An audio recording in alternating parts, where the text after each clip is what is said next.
you might want to pick up a pencil or a pen and take some notes. Because I'm going to share with you a few tips that aren't from me, they're from a gentleman whose name is Simon Sinek. If you haven't heard of him, go on the Google machine and look up Simon Sinek's TED Talk. So here are a few tips that Simon wants to share with you about how to give a spectacular public presentation. And by the way, his talk entitled Start With Why is the third most watched TED Talk that's been produced so far. 23 million views on YouTube, so you might want to take note of that. Number one, he says, don't talk. When you're walking out on stage, when you're getting to your spot where you're going to make your presentation, don't say anything. Certainly don't talk while you're walking. And for the first 5 or 6 seconds, just stand, collect yourself, go through that visualization of imagining a spectacular presentation. Take a deep breath and then begin to speak. Your audience will respect that, and they'll see in you a confidence and a knowledge about your topic and a real confidence level, and they'll respect you for that.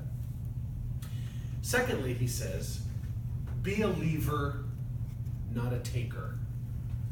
You're coming to the presentation to leave them something, to give them something, not to take something. You're not there to take their money. You're not there to sell books or to sell videos or to sell your next seminar. Because if you are, they'll sense that. They'll smell it, and it'll turn them off. So your objective is to bring your product, your idea, your energy, and share it with the audience. Make eye contact.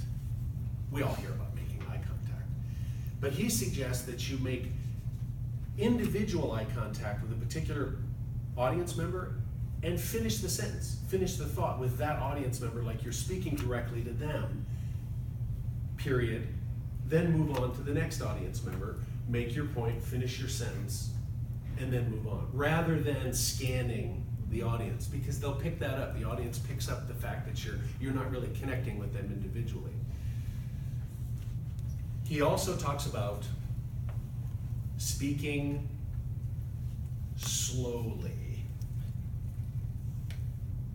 The audience is going to hear every word, and they're going to stay with you. They'll stay with you. They're not going to get bored, especially if your information that you're sharing with them is valuable. They'll stick with you. But rapidly blowing through your talk isn't going to help very much. Ignore the naysayers.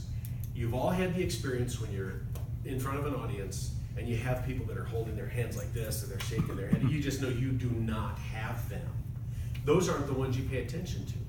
The ones you pay attention to are the ones that are looking at you and smiling and nodding and like going, yeah, I get it. Pay attention to them. They'll feed you, and the other members of the audience will pick up on that energy.